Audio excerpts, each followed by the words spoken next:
Olá, bem-vindos e bem-vindas. Eu sou a Mariana Almeida e esse é o McKinsey Talks, direto do estúdio da McKinsey em São Paulo. E o tema de hoje é Cybersecurity by Design, um método efetivo para desenvolver novos negócios.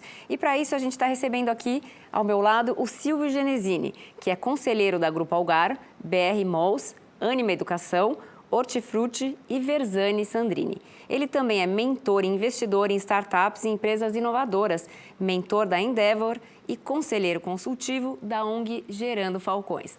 Bem-vindo, Silvio. Bom dia. Muito obrigado, Mari. Obrigado por me ter aqui. Um prazer estar com vocês. Prazer é todo nosso. E também está conosco o Patrick Hinsky, Associate Partner da McKinsey, em São Paulo, e líder da prática de Cybersecurity para a América Latina.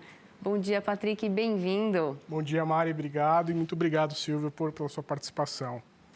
Patrick, vamos começar? Você conta pra gente um pouquinho sobre o cenário atual de cibersegurança e como as novas empresas já podem nascer mais protegidas? Claro, obrigado, Mari. Eu começo dizendo que os ataques cibernéticos têm causado perdas expressivas e complicações gigantes para todo tipo de empresa. O que nós temos visto é que hoje os ataques cibernéticos eles não têm mais um foco de uma grande, ou uma média, ou uma pequena empresa. Os ataques estão evoluindo para todo tipo de empresa. E aí, para contextualizar, eu trago um pouco de números. A gente vê que os ataques eles estão aumentando tanto em tamanho quanto em complexidade. O valor de mercado hoje de ataque cibernético global, a gente está falando num número de 6 trilhões de dólares, sendo que 10% do custo médio de uma violação de dados, que é aproximadamente entre 3 e 4 milhões, foi só no período de 2020 e 2021.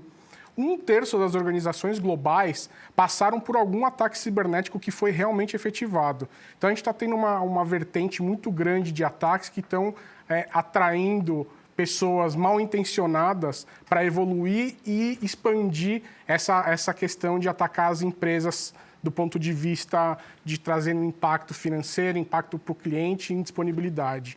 Quando a gente contextualiza para a América Latina, a gente está falando de tentativas de 7 bilhões de tentativas de ataques cibernéticos só no primeiro trimestre de 2021, sendo que 60% dessas empresas já sofreram algum ataque cibernético em 2019. E, por final, eu trago um número da América Latina que 90% dos ataques em 2021 foram de ransomware, que é aquele ataque que faz o sequestro e o roubo de dados e indisponibiliza o seu ambiente. Quando a gente traz esse contexto para o Brasil, estamos falando de 3,2 bilhões de tentativas de ataque só no Brasil no primeiro trimestre de 2021, um número 2 vezes maior que esse período em 2020. O Brasil é o 5º maior com ocorrência de ataques cibernéticos em todo o mundo. E estamos falando de prejuízos em cerca de 80 bilhões de reais entre o período de 2017 até agora. Quando a gente fala de erros da segurança cibernética, eu trago aqui 5 erros principais. Quais são esses? Tratar a segurança ainda como um problema puramente tecnológico. A gente já percebeu que hoje a segurança cibernética não é mais um problema apenas tecnológico. Ela permeia toda a empresa e deveria estar totalmente integrada à estratégia de negócio. Não incorporar as práticas de cibersegurança no ambiente de trabalho de desenvolvedores. E aqui falando um pouco mais do mundo técnico. A gente ainda vê que cyber fica fora dessa agenda. As empresas têm uma obsessão em focar nas ameaças avançadas. Mas quando a gente ainda vê que o foco na questão da higiene, da padronização, dos itens mais básicos, a gente ainda vê que os ataques cibernéticos ocorrem 90% em cima dessas fragilidades que são as mais comuns e mais básicas.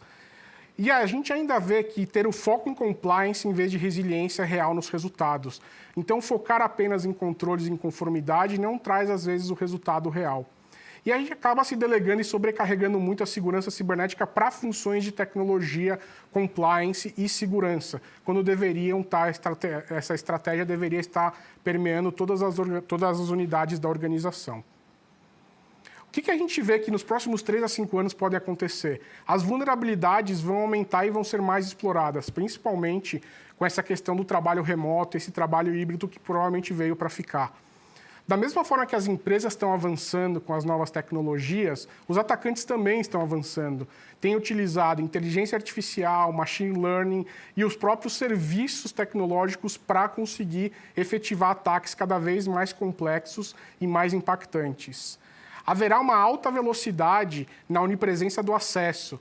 grande conjunto de dados aumenta o impacto das ameaças internas e violações na cadeia de suprimentos. Um outro problema gravíssimo que a gente vai ver, que é a questão de gestão de riscos de fornecedores. As organizações de segurança vão ficar sobrecarregadas, porque faltou investimento nos últimos anos para esse momento que a gente está passando de ataques. E entendemos que os reguladores vão aplicar multas cada vez mais altas e trazendo uma pressão muito intensa para todas as instituições financeiras e não financeiras por questões do risco tecnológico e risco cibernético. Para gerenciar o risco cibernético, é importante frisar que não é mais suficientemente só desenvolver as capacidades. O programa ele deve demonstrar o valor real. Nós vemos aqui na McKinsey que a maioria das empresas elas estão ainda num estágio que eu diria mais imaturo, que ainda estão buscando a implementação de controles e avaliando a maturidade para construir as capacidades. Quando nós entendemos que a gestão do risco deveria ser toda integrada na cadeia de valor de negócio. E aí eu trago uma perspectiva de que a gente vê empresas que ainda estão com essa abordagem tradicional, sempre focando em orçamentos mais altos, trazendo mais dinheiro e indo atrás de soluções tecnológicas, ao invés de focar no risco, no que realmente importa para o negócio. E essa abordagem de risco, ela pode trazer até ganhos financeiros, porque você vai focar os controles e o nível de maturidade onde realmente é necessário, onde realmente importa para o seu negócio. E aqui trazendo um pouco uma visão de como que a gente vê essa questão de desenvolver cyber já do dia zero de uma nova empresa, que é o que a gente chama de Cyber Security by Design.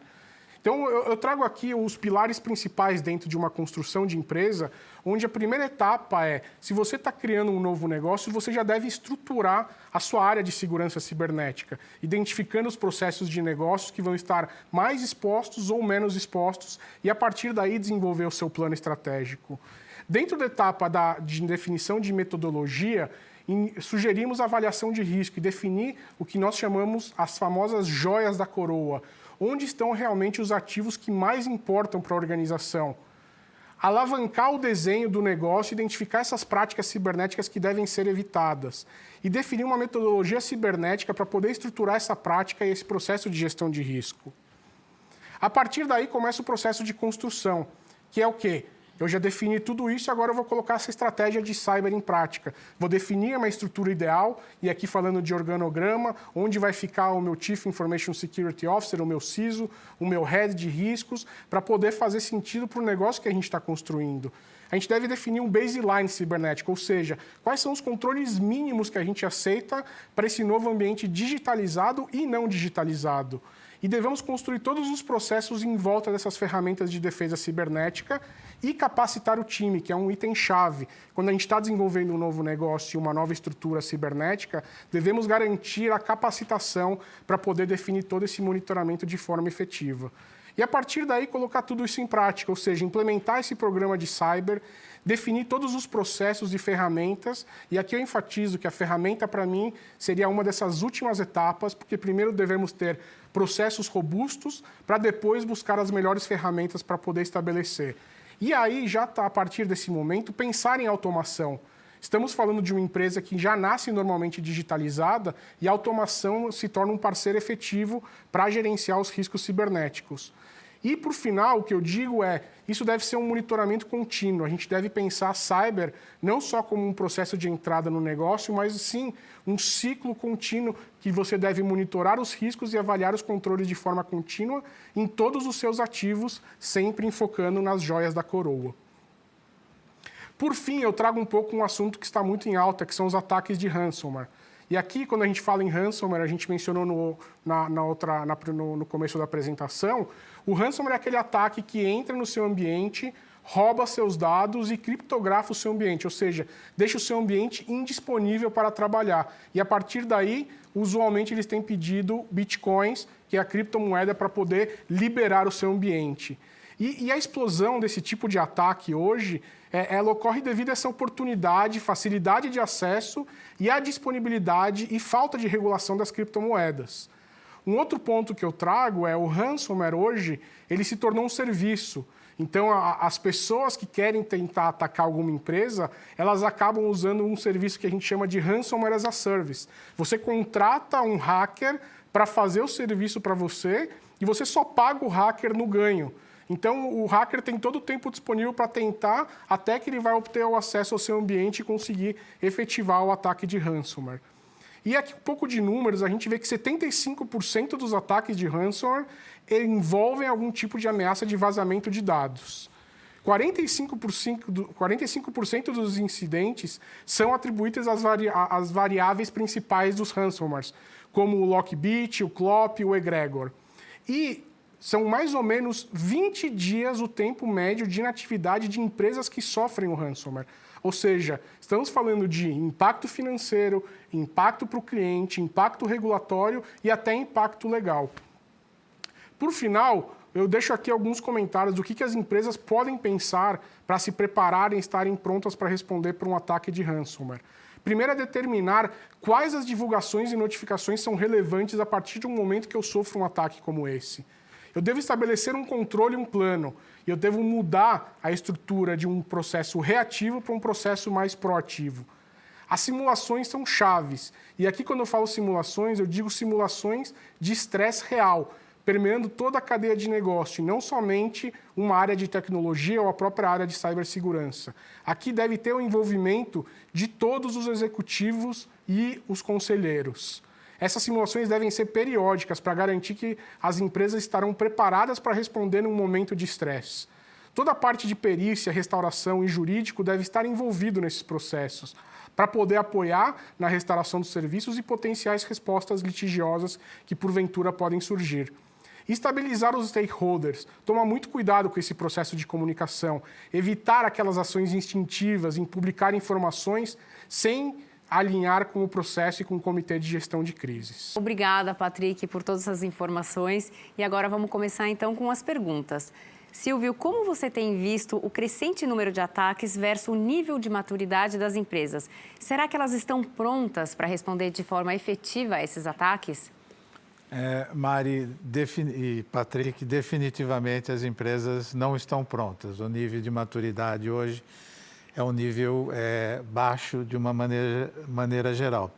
E por que isso? Porque as empresas estão passando por uma transformação, sejam elas pequenas, médias ou grandes, muito significativa. Eu até chamo que o instante dessa transformação é que as empresas estão no mundo do in de incerteza, in de insegurança, in de intangível, que já vinha esses ins dessa mudança pela disrupção da evolução da tecnologia.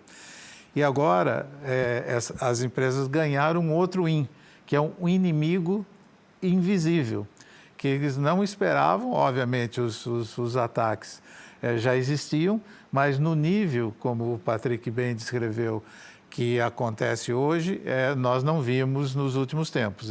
Tem um crescendo nesses últimos 2 anos. Isso aumentou com a pandemia agora? Aumentou com a pandemia, aumentou com a organização, como o Patrick bem disse, porque está muito mais organizado, é terceirizado, tem gente que faz. Então, se olharmos para dentro das organizações, as organizações hoje, infelizmente, não estão preparadas nem na sua estrutura interna, que o Patrick disse muito bem, que não é um negócio puramente de tecnologia, é um negócio de toda a organização. E hoje é um risco tão importante que deveria estar bem alto nas matrizes de risco, lembrando que as organizações devem ter suas matrizes de risco, com importância nas matrizes de risco e ser tratada alto na diretoria e dentro dos conselhos. E é óbvio que hoje os conselhos não estão preparados para ter essa discussão, porque é uma discussão muito específica, tanto do ponto de vista de metodologia, como do ponto de vista de tecnologia. Então, a preparação da diretoria e a preparação dos conselhos para enfrentar esse inimigo invisível e muito ameaçador e com impactos muito relevantes para o funcionamento da maior parte das empresas, é muito importante. Então, o nível de preparação hoje é um nível de preparação, de uma maneira geral, bastante baixo e precisa melhorar. Desculpa, pode complementar? E aí, só para complementar, acho que o ponto que você perguntou se aumentou, né? A gente vê uma perspectiva de que sim, aumentou muito, principalmente pela digitalização, pelo Covid, E tem uma questão cultural muito forte, né? Esses ataques de ransomware, que são esses ataques mais comuns, eles estão chegando num nível que a gente tem visto em que eu envio o atacante envia um e-mail para algum funcionário da empresa e oferece, se essa pessoa ajudá-lo a identificar uma brecha, oferece uma abertura e um retorno em dinheiro. Então, tem toda uma questão cultural aqui que a gente está sempre correndo atrás, que é garantir que o meu funcionário não vai jogar contra a empresa abrindo uma potencial porta para um ataque como esse. Muitas ameaças vêm de vulnerabilidades internas. E toda a questão dessa evolução do Bitcoin e das moedas criptos aumentou muito mais porque você tem uma forma de receber o dinheiro, quem faz o ataque, que não era efetivo há um tempo atrás. Hoje é muito efetivo porque é escondida, não regulada e provavelmente quase que impossível de ser regulado nos próximos tempos. E muitas das empresas estão pagando. A partir da hora que se paga, você cria um precedente e uma evolução. Então, o nível de risco aumentou absolutamente de maneira significativa nos últimos tempos. Isso está absolutamente claro. E vocês mencionaram, então, alguns pontos aí, alguns gaps. Mas aonde vocês acham que está o maior gap de todos nas organizações? Seria na mão de obra que vocês mencionaram, na cultura da corporação, nos investimentos em cibersegurança ou na falta de provedores adequados para isso ser bem estruturado? É um conjunto. Como tudo, essa é uma situação sistêmica que tem vários pedaços e o Patrick explicou muito bem. Então, é uma preparação que tem processos, tem comunicação, tem treinamento, tem preparação. Por exemplo, não dá para um conselho hoje decidir só tendo especialistas externos, nem tendo um conselheiro digital. O conselho tem que ter uma preparação mínima para ele poder decidir de maneira adequada sobre esse risco, assim como a diretoria. E a maior parte dos conselheiros não tem uma formação mínima que precisa para tomar essa decisão. Do mesmo lado, o processo de comunicação interno e a arquitetura de tecnologia. Embora a arquitetura de tecnologia, como o Patrick muito bem disse, é um dos elementos, não é, vamos dizer, o único elemento, ela é muito importante, porque num nível de ataque muito forte, de gente muito preparada, hoje tem muitas soluções de tecnologia que ajudam a você a fechar a porta, a monitorar. Então, contra ameaças tecnológicas, tem comportamento, tem treinamento, tem processos, tem atitudes, mas tem uma barreira tecnológica. Então, essa barreira tecnológica ela tem que evoluir e tem que ser montada. E, por último, e mais importante de tudo para mim, é o plano de contingência, porque isso todo mundo diz. Por mais que você se proteja, não tem proteção perfeita e tem um risco sempre de você poder ser invadido. Quando você é invadido, a maior parte das empresas está despreparada para reagir com rapidez. O que significa? Não tem um plano de contingência, não tem o seu processo de recovery, os seus backups nem sempre estão atualizados e não tem isso treinado e bem feito. E a outra coisa muito importante é a avaliação do seu nível de exposição e de risco, que são muito diferentes perante a organização. Então, um exercício muito simples de ser feito imagine que eu fui atacado e eu tenho um ransomware e tive que parar. Que pedaços da minha organização param de funcionar? Então, qual é o nível do impacto e aonde tem o impacto? Também é muito importante, porque é aí que você precisa concentrar e estar preparado para você ter o plano de contingência para voltar o mais rápido possível, para comunicar internamente e externamente. Se a empresa for uma empresa pública, você inclusive é obrigado a fazer a comunicação, porque a partir desse instante você não tem que parar de negociar com as ações das empresas, porque você tem uma diferença de informação interna e externa. Então, tem um conjunto de ações um conjunto de ações muito importante quando você é invadido. E essa preparação é extremamente importante. E hoje, se a gente olhar para a maior parte das organizações, o nível de preparação é realmente baixo. E diante dessas situações que você citou, desses ataques que ocorreram, que todos nós presenciamos, isso mudou um pouco, você que tem estado nos conselhos aí ativamente, isso mudou um pouco a abordagem das empresas em relação a isso, essa abordagem mais preventiva, ou não chegamos a esse ponto ainda? Não, mudou rapidamente, né? Esse é o tipo de... Ficou claro que a ameaça é muito forte, que não vai mudar, que vai ser cada vez maior, e que tem uma responsabilidade como diretor, como conselheiro, como executivo, você tem uma responsabilidade de tratar, porque isso é um risco muito grande. Então, as áreas de comitês de auditoria, que tem uma responsabilidade de tratar dos riscos, as matrizes de risco, então a revisão da matriz de risco para que apareça como risco importante e alto a questão do cybersecurity. Isso já está acontecendo na maior parte das organizações. O nível de preparação, quais que são as ações, plano de ação, discussão na diretoria e no conselho.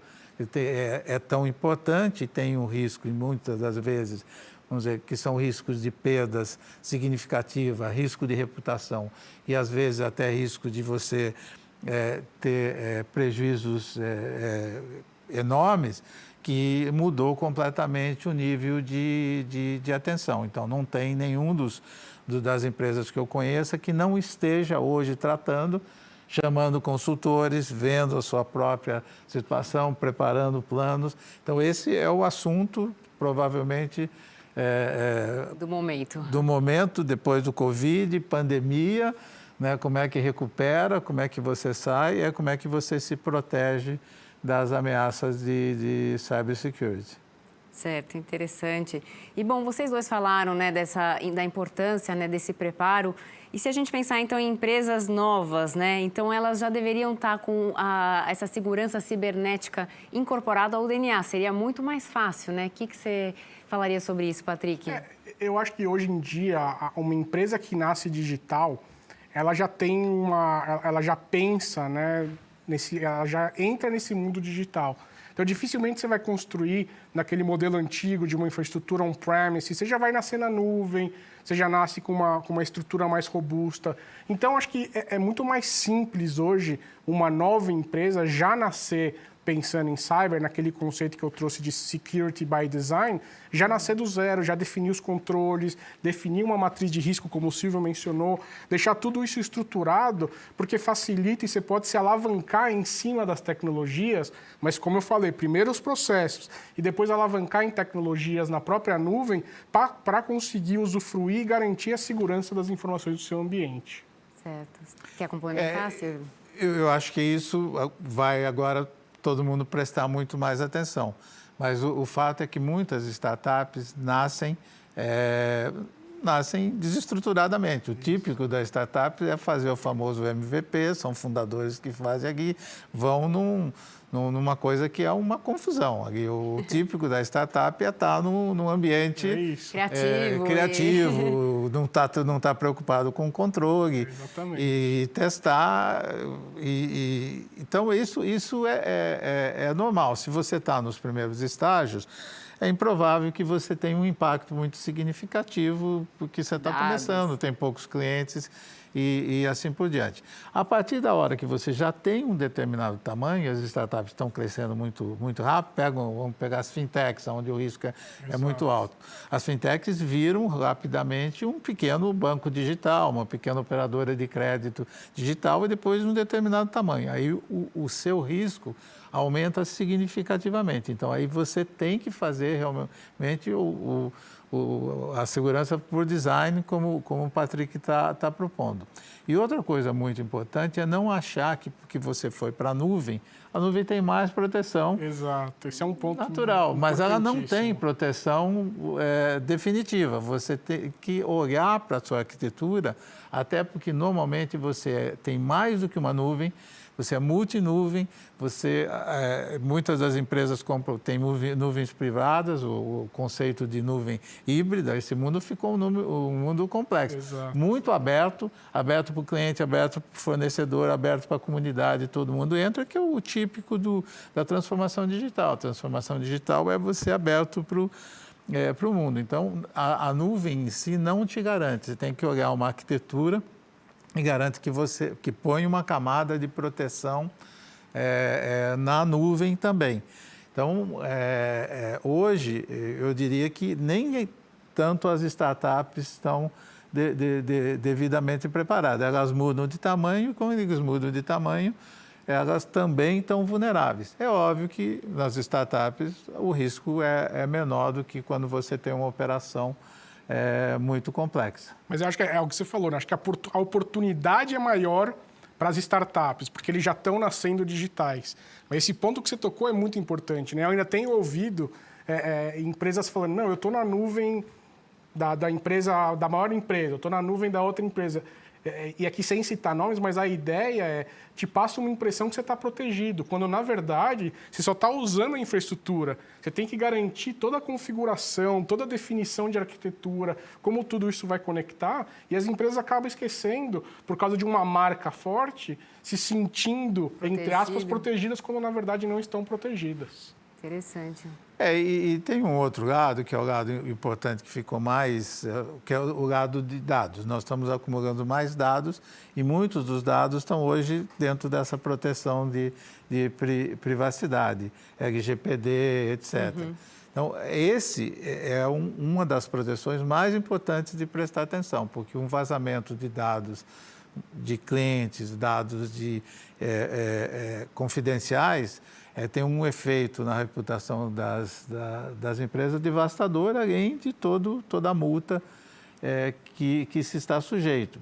E muitas vezes existe cumplicidade nesse interesse da divulgação de dados de pessoas que têm algum tipo de relação com você, dentro ou fora. Então, você está vivendo num nível que, teoricamente, nós estamos hoje construindo culturas de confiança. Você fala, transformação digital não é só transformação digital, falamos muito, é uma transformação cultural onde queremos ter um ambiente de confiança. Essa é a melhor proteção, é quando você tem um ambiente de confiança que um tem confiança no outro. Mas não dá, a confiança não é ilimitada.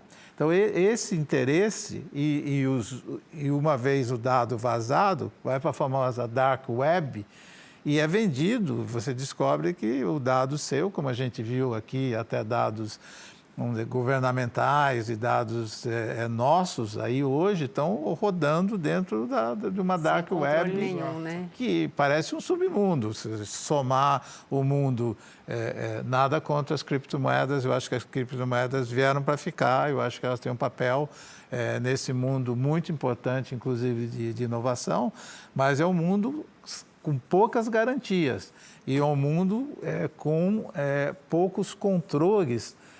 Também é típico desse mundo novo. Nós vivemos um mundo com menos controles, com menos garantias, com mais incertezas, e a gente vai ter que viver desse mundo da melhor maneira que a gente conseguir. Não tem outro mundo.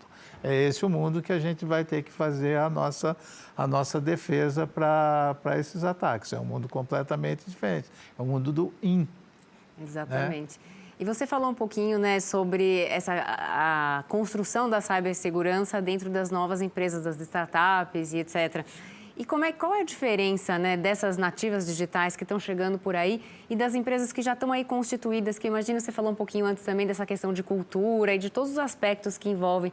Então, qual que seria a diferença de implementação nessas duas empresas, as mais antigas, constituídas, e as novas? Nas mais antigas, voltou na moda corretamente um termo chamado ambidestria. Ambidestria significa que a cultura nova, você precisa tocar muito bem a sua parte operacional, onde você faz bem. Então, se você é uma empresa de e-commerce e prometeu entregar alguma coisa um dia depois, 2 dias depois, você tem lá que operar muito bem do armazém, entregar, chegar, o transporte, etc. Então, você tem que ter processos, alta qualidade de processo. Por outro lado, você tem que ter uma parte da sua organização que tem que funcionar com menos controle, que é a parte onde você tem que operar como se fosse uma startup. Esse é o conceito da ambidestria. Nessa cultura, mesmo uma empresa, e você tem que dar liberdade, a organização mais horizontal, mais flexível, menos hierárquica, os modelos são ágeis, os squads, todo mundo está entrando nesse mundo que é um mundo de agilidade, senão até você não consegue concorrer com as ameaças que vem de fora. Então, ali tem menos controle, você tem que viver com esse mundo com um pouco menos de garantia. Como é que você põe uma camada de um certo nível de controle que tem uma parte baseada na confiança, mais outra baseada em métodos, baseada numa arquitetura de tecnologia, que te dê a proteção, que te dê as indicações quando o teu risco aumenta e, principalmente, que você esteja preparado se você for atacado, é extremamente importante. Então, mesmo as empresas grandes têm um pedaço que elas precisam se comportar como se elas fossem startups. E é óbvio que as startups crescem. Hoje, muitas das startups do Brasil teve uma quantidade de unicórnios nos últimos 2 ou 3 anos que passaram de empresas ali de 20, 30 pessoas para empresas de 500 mil pessoas operando operações muito complexas em questões de 4 ou 5 anos. Se a gente pegar os tradicionais Nubank, iFood, as fintechs, Quinto Andar, são operações muito relevantes hoje que não pode mais operar numa parte dela como se fosse uma operação de startup de garagem. Ela tem que entregar e tem os mesmos riscos de reputação e de invasão que tem todas as outras. Então, meio que o mundo está pegando todo mundo. Certo. E vocês falaram muito aí sobre os ataques de ransomwares, né? Que acho que é um tópico que está bem em pauta ultimamente, né? Detalhando um pouco, como é que vocês acham que essa crise, quando acontece um ataque desse, deveria ser tratada igual uma crise, digamos, analógica? O board deveria estar presente? Você mencionou um pouco como seria isso, esse tratamento de uma crise agora desses sequestros de dados e de ransomware? Esse é um processo que, como toda crise grande de reputação, tem que ter uma pré-definição dentro da organização. Quem você aciona, qual é o processo de decisão, como você chama. Às vezes você tem que chamar muito rapidamente, de noite, de madrugada, no final de semana, e tem que envolver os níveis mais altos da organização. Então, imagine a situação. Estamos aqui, temos aqui os nossos especialistas internos, nossos especialistas externos, eles nos dizem que não sabem quando a gente vai poder voltar, é impreciso, regra geral é impreciso.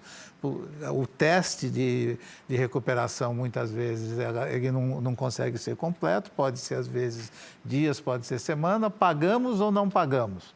Então, essa é uma decisão que não pode ser tomada. Prévia, né? Tem que ser discutido com as informações que tem naquele instante, ouvindo as opiniões técnicas, e é uma decisão de diretoria, de conselho, muito importante. Então, esse processo de quem você chama, como você decide, como você comunica, a comunicação é muito importante, né? Não comunicar ou comunicar mal é um risco muito grande. Você precisa comunicar para dentro e comunicar para fora.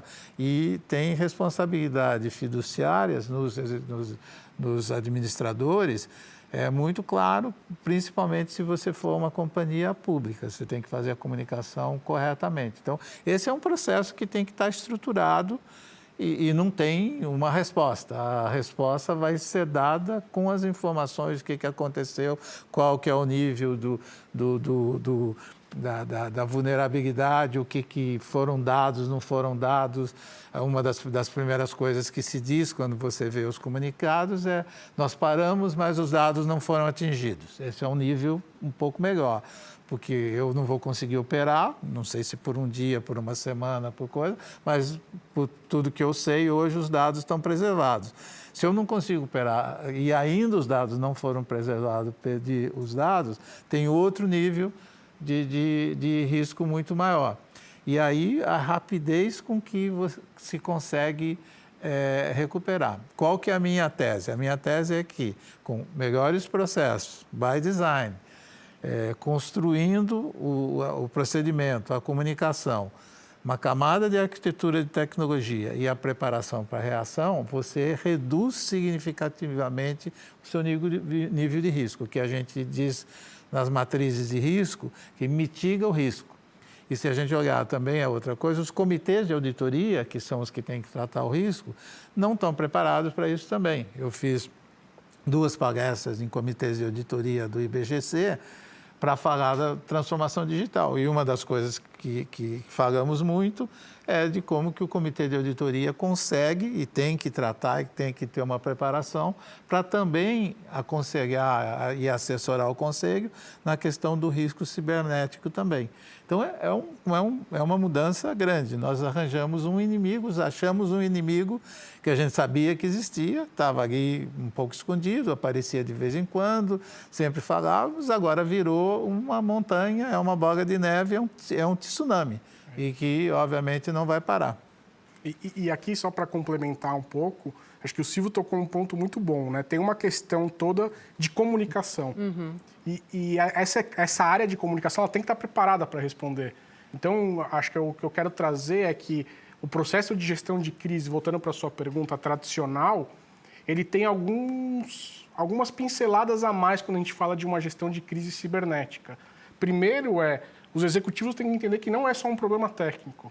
Porque acho que agora está mudando essa cabeça, esse mindset, mas antes era, você está com um problema de ataque, é problema de tecnologia. Né? Resolve com tecnologia. E hoje não é. Não dá para ser assim. Eu tenho que ter RH, eu tenho que ter área de comunicação, eu tenho que ter área de legal junto, eu tenho que ter todas essas áreas juntas para poder me ajudar a responder.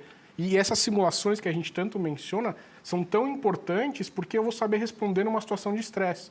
Ou não comunicar para o mercado, sendo que todo o mercado está sabendo, fazer uma comunicação simplista dizendo que vai colocar alguma coisa nova no ar, sendo que o mercado sabe que foi feito um ataque. Então, esse tipo de cuidado, por isso que eu estou enfatizando, e o Silvio trouxe muito bem, a comunicação é importante, tanto a comunicação interna quanto a comunicação externa. Legal. E também, uma vez decidido o caminho, que vou pagar, não vou pagar, vou tentar recuperar, você tem que acompanhar dia a dia onde que você está, o efeito do que você está fazendo para poder voltar. Normalmente se volta aos poucos, não se volta totalmente. Então, isso na crise. Então, a crise parece muito, acho que vocês viram aquela fotografia quando estava o Obama e a Hillary Clinton, quando eles estavam atrás do Saddam Hussein, todos sentados na mesma sala. O ataque cybersecurity é alguma coisa preparada. Estão ali os especialistas, né? Estão ali os especialistas, que provavelmente estão conduzindo ali o que precisa da direção, mas está ali todo mundo que tem poder. E como você disse, o jurídico é importante, o RI é importante no caso de empresas abertas. Esse é uma decisão coletiva conjunta ponderando os riscos. Então, e tem um efeito de reputação muito significativo, como a gente viu nos casos mais recentes. Vocês citaram alguns pontos aí, como comunicação, reputação. Então, quais seriam as armadilhas mais frequentes que as empresas caem quando se fala em cibersegurança? Olha, eu começo dizendo, que é um ponto que eu já mencionei antes, que é tecnologia. Achar que a tecnologia vai resolver todos os seus problemas de segurança. Então, a principal armadilha para mim é achar que uma solução tecnológica vai resolver o seu problema e vai te deixar o seu ambiente preparado. O segundo ponto que eu trago é a falta de processos. Então, acaba sendo uma armadilha. A gente vê ainda muitas empresas que têm processos documentados, mas são aqueles processos que você cria a documentação, mas a documentação não é efetiva, não vale de nada para o dia a dia. Então, acaba sendo um ponto de dor e uma armadilha, porque na hora que você precisar desse documento, você não vai ter ele pronto para te ajudar durante, por exemplo, uma resposta a incidentes. Certo. E, bom, a gente falou um pouco aí, então, dos ataques, da maturidade das empresas, que certamente ainda não estão maduras nesse sentido, mas como vocês veem a velocidade desses ataques com a possibilidade, a velocidade das empresas para elas se protegerem agora no futuro? Eu vejo positivamente. Esse é o lado talvez bom do IN. Foi um wake-up call, muito claro. A sequência fora do Brasil e a sequência agora no Brasil de empresas muito bem organizadas, empresas de sucesso. Nós não estamos falando de empresas desorganizadas, empresas com reputação muito boa, que foram atacadas. Então, esse nível de atenção, ele subiu muito, o que significa o quê? Um lado muito bom, acho que McKinsey vai ter mais trabalho,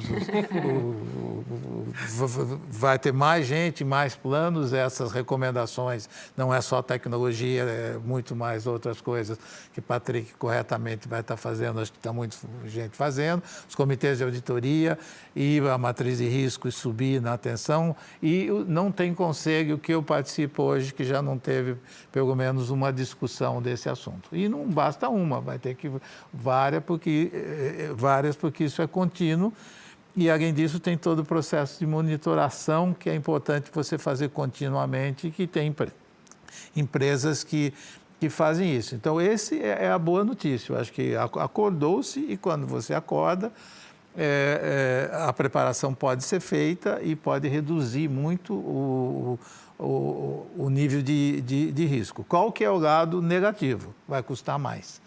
Então, nós vamos pôr uma linha nos nossos orçamentos, no nosso budget, num nível muito maior do que não tinha anteriormente, em todos os conselhos que eu estou.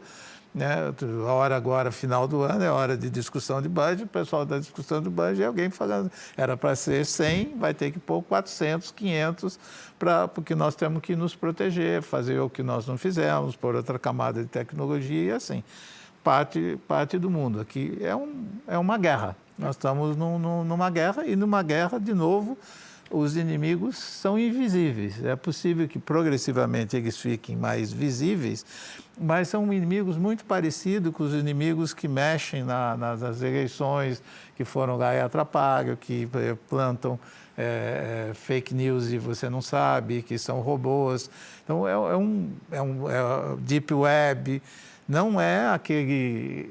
E não dá para ter uma abordagem cartesiana e racional 100% num mundo onde você tem inimigos invisíveis. Então, esse o mundo já tinha poucas garantias, o mundo que a gente estava vivendo, né? Já tinha muita incerteza, a incerteza aumentou de um outro lado muito rapidamente, que nós não estávamos esperando. Agora, eu acho que vamos nos preparar melhor e acho que vai ter solução boa. Não tem solução perfeita, mas tem solução para mitigação e redução de riscos, que é o que precisamos fazer. Com certeza. E aí, acho que do que eu tenho visto, né, é isso que o Silvio falou. As empresas estão tendo que investir em algo que elas não investiram durante décadas, se a gente pensar em empresas grandes. Então, eu vejo empresas que estão... agora eu vou construir a minha área de cyber, porque antes era uma pessoa dentro da área de tecnologia que cuidava disso. Então, eu preciso construir minha área de cyber. Então, acho que o que o Silvio trouxe é muito positivo, porque todos esses ataques que viraram notícias, que não eram tanto notícias, não estava tão explorado pela mídia, chamaram a atenção de conselheiros, de CEOs. Vão acelerar esse processo, que vão ter que acelerar esse processo e falar, bom, eu não investi X milhões durante os últimos anos, agora eu vou ter que investir. Senão o meu impacto financeiro, reputacional, legal, vai ser muito maior. Então, trouxe esse, vamos chamar de benefício desse tipo de ataque está mais, né? Exato, está mais divulgado. E tem dois fenômenos que aconteceram ao mesmo tempo. Um, esse crescimento da ameaça do cybersecurity e outra questão dos dados. Até um tempo atrás se usava os nossos dados do jeito que se queria. Aí teve um movimento nosso, próprio, dos governos, dizendo, não pode, privacidade tem regra. Então, privacidade tem que ter consentimento, e aí apareceram as leis de como que você pode tratar dados, né? Eu assinei um papelzinho aqui do que pode. Então, nós também estamos organizando como internamente, essa é uma transformação importante, é tratar dos dados dos consumidores, dos clientes e outros dados relevantes que a empresa tem, que é uma parte da mesma coisa. Aí não é uma ameaça, mas é um pedido, ou uma exigência, uma expectativa da sociedade de que quem é dono dos seus dados é você próprio, e você tem que dar o consentimento, e os dados, quem tem os dados, precisam ser cuidados. Então, eu entrei aqui, tiraram uma fotografia minha, tem o reconhecimento facial no coisa. Então, essa minha fotografia, o meu reconhecimento facial, tem que ser tratado pela administração do edifício de uma maneira de proteção. Ela não pode compartilhar isso com outras organizações. Então, esses dois fenômenos, eles são fenômenos correlatos. Uma é uma ameaça invisível, outra é uma exigência da sociedade de que o dado seja tratado de uma outra maneira, com outra proteção e com outro consentimento. Então, estamos vivendo, é uma ameaça, outra é uma evolução, mas fazem parte do mesmo processo que as empresas precisam se preparar. Certo. Gente, infelizmente, nosso tempo acabou. A gente podia aqui ficar horas debatendo esse assunto, acho que tem muito campo aí, né? Certamente. Então, gostaria de agradecer os dois. Muito obrigada, Silvio. Muito obrigada, Patrick, por estarem aqui. Você quer complementar alguma coisa, Patrick? Não? Tudo então, certo. Foi ótimo e obrigado. Mais uma vez, agradecer ao Silvio pela participação, estar aqui presencialmente, muito bom poder vê-lo pessoalmente, e agradecer você por conduzir essa entrevista conosco. Foi uma honra e um prazer, então muito obrigada. Mari e Patrick, super obrigado pelo convite, muito bom estar aqui, e importante estarmos discutindo um assunto tão relevante para as organizações hoje. Muito obrigada, Patrick e Silvio, pela ótima conversa de hoje. E eu queria também agradecer a vocês que estiveram com a gente aqui nos últimos minutos, acompanhando o McKinsey Talks. Para conhecer a agenda completa do McKinsey Talks, acesse www.mckinseytalks.com. E o episódio de hoje vai estar disponível a partir do início da semana que vem. É isso aí, muito obrigada e até a próxima!